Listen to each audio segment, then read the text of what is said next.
الحمدللہ الذی عافانی مما ابتلاک بہ وفضلنی علی کثیر ممن خلق تفضیلا. یہ حدیث پاک میں موجود ہے. اللہ کے نبی صلی اللہ علیہ وسلم نے فرمایا جس نے یہ پڑھا اللہ رب العزت پوری زندگی اس کو اس بیماری میں کبھی مبتلا. تو اس حسد کی بیماری میں اس کو قاتل بھی بنا دیتا ہوں. وہ قتل تک پہنچ جاتا ہے، جس سے انسان جلتا ہے، نفرت کرتا ہے. تو ہمیشہ اس کے خلاف پلان بنتے رہتے ہیں، اس کو کیسے میں کیا کہوں نیچے دکھانے کے لیے. کہیں یہ جا رہا ہو تو اس کے راستے میں کچھ میں کانٹے ڈال دوں، کہیں یہ گر جائے میرے دل کو سکون ہو جائے. میں نہیں مار سکا تو کسی اور سے مار دوں. یہ تمام خیالات اس کے ذہن میں کب آتے ہیں؟ حسد کے ذریعے سے.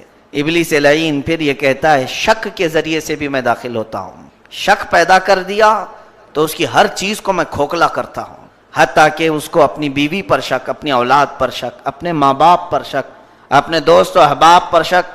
یہ شک کی بیماری بڑھاتے بڑھاتے اسے کلام اللہ پر لے جاتی ہے، رسول اللہ تک لے جاتی ہے، حتیٰ کہ اللہ تک لے جاتی ہے. ابلیس لعین کہتا ہے یہ شک کی بیماری سے میں کئی لوگوں کا ایمان ختم کر دیتا ہوں. یہ کچھ ایسی بیماریاں ہیں، آخر یہ لگ جاتی ہیں تو علاج کیوں نہیں کراتے؟ کینسر ہوتے ہی کتنا پریشان آدمی جینے کی تمنا چھوڑ دیتا ہے. بہت ساری ایسی بیماریاں ہیں. شوگر ساتھ میں لے کر ہزاروں آج جی رہے ہیں، بی پی کی مریض لاکھوں کی تعداد میں، بلڈ پریشر کے. لیکن ایسے نہیں کہ وہ چھوڑ دیے ہوں لاپرواہی کے ساتھ. روزانہ بغیر بھولے اس کی گولیاں دوائیاں استعمال میں ہیں. بیماریاں ہیں لیکن اس کے علاج کی کوشش بھی چل رہی ہے. یہ بیماریاں بھی کچھ کو لگی ہوئی ہیں. آخری چیز ابلیس لعین نے تکبر کا کہا تھا. غرور کسی کے اندر داخل کر کے میں اس کے اس راستے سے اندر جاتا ہوں. گھمنڈ میں انسان سب بھول جاتا ہے، اپنے پرائے کون ہیں اسے کچھ احساس نہیں ہوتا، غرور و تکبر کے ذریعے. بہرحال یہاں پر یہ بیماریاں اگر کسی کو لگ جائیں، اللہ تبارک و تعالیٰ نے اس کا علاج کیا بیان فرمایا ہے، ہمیں وہ دیکھنے کی آج ضرورت ہے. میں سب سے پہلے بدگمانی کے متعلق آج آیت کریمہ میں نے تلاوت کی کہ یہ ایک ایسی نحوست ہے جو بہت سارے رشتے خراب کرتی ہے، بلکہ قومیں تباہ و برباد ہو گئیں بدگمانی کی وجہ سے. بدگمانی کسے کہتے ہیں؟ کسی کے بارے میں اپنے ذہن و دماغ میں برا سوچتے ہوئے رہ جانا. آپ اپنے ذہن میں اترنے والے خیالات کو حقیقت سمجھ بیٹھ جاتے ہیں، چاہے وہ کسی کے بھی بارے میں ہو. آپ کے اپنے دوست کے بارے میں، اپنے والدین کے بارے میں، رشتہ داروں کے بارے میں، عزیز و اقارب بھائی اور بہنوں کے بارے میں ایسے گمان دماغ میں آ جاتے ہیں، اور اسی کو پروان چڑھاتے چڑھاتے وہ گمان بڑے ہو جاتے ہیں، بہت بڑے ہو جاتے ہیں. شروع میں جس کو ہم شک بھی کہہ سکتے ہیں یا گمان بھی کہہ سکتے ہیں، دونوں ایک ہی چیز ہے. شک کرنا کسی پر یا گمان بد کرنا. اللہ تعالیٰ فرماتا ہے گمان زیادہ نہ کرو، ان بعض الظن اسم، اس لیے کہ اس میں اکثر گمان گناہ ہے. گناہ ہے کسی کے بارے میں سوچ لینا اس طرح سے، وہ بھی گناہ.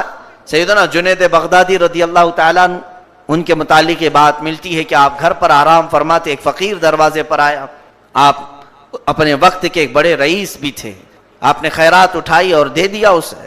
لیکن دل میں یہ گمان کیا، کہا نہیں، گمان کیا کہ یہ اچھا خاصا آدمی ہٹا کٹا ہے، اس کو کمانا چاہیے، یہ مانگتا پھر رہا ہے، اس کو کیا پڑی ہے اس طرح بھیک مانگنے کی. یا آپ نے گمان کیا تھا، کہا نہیں تھا. ہم تو کہہ بھی جاتے ہیں. وہ اس طرح سے گمان کیے اور واپس آئے. فرماتے ہیں میں سویا، نیند لگی، دیکھا کہ میرے خواب میں قیامت کا منظر قائم ہے. میں محشر کے میدان کو دیکھ رہا ہوں، اور اہل اللہ جو ہوتے ہیں، اللہ والے، خواب بھی جو دیکھتے ہیں وہ سچ ہوا کرتا ہے. تو خواب میں آپ نے دیکھا کہ قیامت کے میدان میں سب کا حساب کتاب ہو رہا ہے. جنتیوں کا اعلان ہوا، وہ جنت کی طرف جانے لگے. جنید بغدادی فرماتے بہت دیر تک میرا کوئی نام ہی نہیں آیا. جب سب جنت کی طرف جانے لگے تو اخیر میں کھڑا انتظار کر رہا تھا. سید الطائفہ دنیا میں جن کا لقب ہے. جنید بغدادی اپنے وقت کے قطب الارشاد، اولیاء کاملین کا ایک بڑا مقام ہوتا ہے. تو فرماتے ہیں تھوڑی دیر کے بعد دو فرشتے ایک بڑے تھال میں کچا گوشت لے کر میرے پاس آئے، جس گوشت سے خون ٹپک رہا تھا. وہ لا کر کے میرے سامنے رکھتے ہیں اور کہتے ہیں جنید لو اس کو کھاؤ. جنید بغدادی کہتے ہیں میں نے پوچھا یہ کیا ہے؟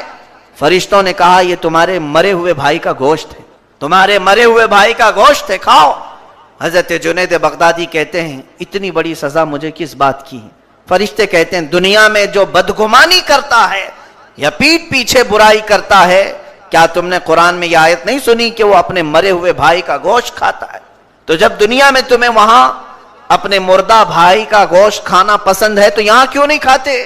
حضرت جنید بغدادی جسم میں کپ کپی طاری ہو گئی، کہتے ہیں اٹھ گیا، بیدار ہوا تو پسینہ پسینہ، اور شرمندگی کی وجہ سے میں اٹھا اور دوڑتا ہوا بھاگتا ہوا اس فقیر کو تلاش کرنے لگا جو میرے دروازے پر آج آیا تھا۔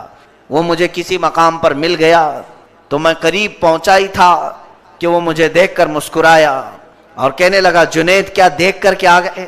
اللہ نے بہت جلدی تجھے دکھا دیا۔ حضرت جنید بغدادی اب سمجھے کہ یہ کوئی عام انسان نہیں، یہ کوئی مخصوص اللہ تعالیٰ کا بندہ ہے۔ تب اس فقیر نے کہا جنید، ہر آنے والے کے بارے میں گمان وہ مت کرنا جو تو نے آج میرے بارے میں کیا۔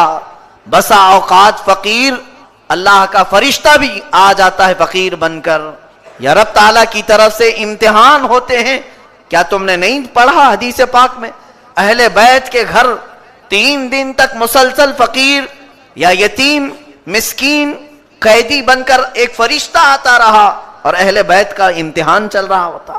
اس لیے جنید بغدادی رحمۃ اللہ علیہ نے اپنے ملفوظات میں لکھا، اے مسلمانوں، کسی کے متعلق یہ گمان نہ کرنا جو وہ دکھ رہا ہے ویسا ہی ہو۔ اور اس کو شیخ سعدی رحمۃ اللہ علیہ یوں فرماتے ہیں، ہر بیشا گما مبر کے خالیس، شاید کے پلنگ خفتہ باشد۔ فارسی میں آپ فرماتے ہیں ہر جنگل کو خالی مت سمجھ لینا، چلتے چلے جاؤ یہاں جو چاہے ہو جائے، شاید کسی جنگل میں شیر سویا ہو۔ اس کا مطلب کیا ہے؟ ہر ایک کو معمولی مت سمجھ لینا، اس کے بارے میں جو چاہو کہہ جاؤ، بلکہ ہو سکتا ہے وہ اللہ کا کوئی مخصوص بندہ ہو سکتا ہے وہ محبوبان بارگاہ میں سے ہو۔ یہ بیماری آج ہمیں لگی ہوئی ہے، بدگمانی کی بیماری بہت سخت ہے۔ حضرت شفیق بلخی رحمۃ اللہ علیہ فرماتے ہیں کہ ایک مرتبہ میں دریائے دجلہ کے کنارے دیکھا کہ ایک شخص دریائے دجلہ کے کنارے لیٹا ہوا ہے اور اس کی گود میں ایک عورت اپنا سر رکھ کر کے آرام کر رہی، سامنے شراب کی بوتل رکھی ہوئی ہے۔ یہ وہ زمانہ ہے جب تبع تابعین تھے، یعنی صحابہ تابعین تبع تابعین، اچھا زمانہ۔ دجلہ کے کنارے جب آپ نے یہ دیکھا کہ ایک نوجوان اس طرح بیٹھا ہے اور عورت اس کی گود میں سوئی ہے، شراب کی بوتل بغل میں، آپ نے استغفار پڑھنا شروع کیا۔ ہائے، اتنا زمانے میں خرابی آ گئی کہ اب علل اعلان لوگ باہر گناہ کرنے لگ گئے، عورتوں کو اپنی گود میں سلا کر۔ یہ تو ہمارے لیے کوئی تعجب کی بات نہیں جس زمانے میں ہم گزر رہے ہیں، یہ اس زمانے کی بات کر رہا ہوں جب ہر گلی کوچے میں اہل اللہ ہوا کرتے تھے، ان کے ہاں تو سر کھلا رکھنا ہی بہت بڑا عیب ہوتا تھا، ننگے آ جانا نہیں بلکہ سر کھلا رکھنے کو ہی وہ بہت بڑا عیب سمجھ لیتے تھے۔ تو حضرت شفیق بلخی فرماتے ہیں دل میں یہ خیال آیا کہ کتنے برے وقت میں ہم زندگی گزار رہے ہیں کہ اب علل اعلان لوگ گناہ کرنے لگ گئے دریا کے کنارے۔ تو فرماتے ہیں میں ابھی کھڑا ہی تھا کہ دریائے دجلہ میں ایک کشتی آ رہی تھی، اس پہ کئی 10 لوگ سوار تھے تقریباً۔ وہ کشتی قریب کنارے آنے سے پہلے ہی ہچکولے کھانے لگ گئی، دریا میں کچھ جوش سا پانی ابھرا اور کشتی ہچکولے کھاتے کھاتے ساحل پہنچتے ہی ابھی پہنچنے ہی والی تھی کہ ڈوب گئی، پلٹ گئی۔ اس میں جو 10 افراد سوار تھے سب کے سب پانی میں غرق ہو گئے۔ جیسے ہی وہ ڈوبے تو حضرت شفیق بلخی کی طرف بھی لوگوں نے آواز لگائی، بچاؤ بچاؤ۔ بچانے کے لیے حضرت شفیق فرماتے ہیں کہ مجھے تیرنا آتا نہیں تھا، میں اس دریا میں کیسے جاؤں؟ تو سامنے جو نوجوان بیٹھا تھا جس کی گود میں عورت سوئی ہوئی تھی، وہ جلدی سے اٹھا اور دریائے دجلہ پر چلتے ہوئے آیا، اس کے پیر بھیگے بھی نہیں، وہ چلتے ہوئے دریا پر آیا اور اپنا ایک ہاتھ اندر ڈالتا تھا اور ایک ایک سواری کو نکالتا اور باہر ساحل پر پھینک دیتا۔ اس طرح اس نے جو 10 لوگ ڈوبے تھے ایک ہی ہاتھ سے ایک ایک کو کرتے کرتے نکالا اور 9 لوگوں کو باہر نکال دیا، کنارے پر پہنچا دیا، صحیح سلامت ایک کو چھوڑ دیا اور پلٹ کر کے حضرت شفیق کی طرف کہا، بات چیت ابھی کچھ ہوئی نہیں تھی، کہا ہے شفیق تم میرے بارے میں بہت کچھ سوچ رہے تھے، تم بہت پاکیزہ آدمی ہو، تمہارے لیے ایک چھوڑ دیا ہوں، نکال دو، میں نے تو 9 نکال دیے، تم ایک نکال دو۔ حضرت شفیق بلخی فرماتے ہیں میرا نام اسے کیسے پتا، میں اسے جانتا نہیں تھا، اس نے میرا نام لے کر پکارا اور اس کے بعد میں نے اس کے بارے میں کیا سوچا یہ بھی اسے معلوم. میں یہ سوچ رہا تھا کہ کتنا گندا نکما آدمی ہے کہ باہر گناہ کر رہا ہے. تو حضرت شفیق فرماتے میں معذرت چاہتا ہوں, میں نے جو بدگمانی کی یا برا سوچا, اللہ کے واسطے اسے ایک کو بچا لو, بعد میں ہماری بات چیت ہوگی. اس نے اس ایک کو بھی نکالا, 10 کو اس دریا سے باہر نکالا. اور حضرت شفیق بلخی نے کہا ظاہر تو یہی دکھ رہا تھا کہ تم دریا کے کنارے بیٹھے ہو, تمہارے قریب یہ بوتل ہے اور تمہارے گود میں ایک عورت سوئی ہے. میرے دل میں یہ خیال آ گیا کہ گناہ کر رہے ہو تم علل اعلان. اس نے کہا اے شفیق بلخی, اس طرح ہر ایک کے بارے میں گمان نہ کرو. جانتے ہو یہ عورت جو سوئی ہے یہ میری ماں ہے, بیمار ہے, چل پھر نہیں سکتی, اور یہ بوتل جو تم دیکھ رہے ہو اس کی بیماری کی دوا اس میں ہے. تم نے شراب سمجھا اور اس عورت کو معشوقہ سمجھ لیا. یہاں چل کر کے ہمیں احساس ہوتا ہے کہ اس طرح کی بدگمانیاں بہت ہوتی ہیں, بہت. کسی کے بارے میں رائے قائم کر لینا, حتیٰ کہ حدیث پاک میں ہے جب تک تمہیں یقین کے ساتھ معلوم نہ ہو اگر کسی نے کسی پر تہمت لگائی, تو قرآن بھی یہ کہتا ہے ان الذین یرمون المحصنات المؤمنات, یعنی جو مومن عورتوں کو تہمت لگائیں, پاکیزہ عورتوں کو, اور پھر گواہ 4 نہیں لا سکے, کیا کرنا ہے؟ فجلدوہم 80 جلدہ, 80 کوڑے ان کو لگائے جائیں. صرف ایسا بولنے والوں کے لیے, ارے فلاں کو تو ہم نے بدکاری کرتے ہوئے دیکھا ہے, اس کے گھر میں فلاں آ رہا تھا, اس کے گھر میں فلاں جا رہی تھی, یا ہم نے جاتے آتے دیکھا ہے گھر میں, کیا ہوا یہ کچھ خبر نہیں. اور اگر بدکاری کی تہمت کسی مسلمان پر لگائی کسی نے بغیر دیکھے, اللہ تعالیٰ فرماتا ہے دنیا میں اس کے لیے 80 کوڑے لگائے جائیں, آخرت میں کیا عذاب ہے یہ اللہ جانے. دنیا کا عذاب آخرت کے عذاب کا 100واں حصہ ہے, یعنی عذاب کے 100 حصے ہوں تو دنیا میں اس کا ایک ہی حصہ اتارا گیا ہے, باقی 99 حصے کتنے ہوں گے. یاد رکھو میرے عزیزو, کسی کے متعلق اس طرح جلدی سے رائے قائم کر لینا یہ بہت بڑے گناہ کا کام ہے, بہت بڑے گناہ کا. تہمت سے اپنے آپ کو بچانا ہے, اور دوسروں پر بھی تہمت لگے اس چیز کا خیال رکھنا چاہیے کہ نہ لگے.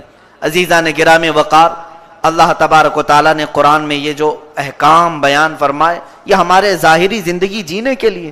کیا آپ نہیں دیکھتے کہ یہ زبان کے زخم کتنے تیز ہوتے ہیں؟ جب ہمیں خبر لگتی ہے کہ فلاں فلاں ہمارے بارے میں ایسا ایسا سوچ رہے ہیں, دل ٹوٹ جاتا ہے, دل بے قرار ہوتا ہے. حتیٰ کہ صحابہ کرام رضوان اللہ علیہم اجمعین کو میرے آقا نے کیسے تنبیہ فرمائی تھی. ایک جنگ سے, جہاد سے واپس آنے کے بعد مال غنیمت جو ہے حضور تقسیم فرما رہے تھے. جو جہاد میں بچ جاتا مال, یعنی فاتح قوم کو مال ملتا تھا, جو شکست کھائے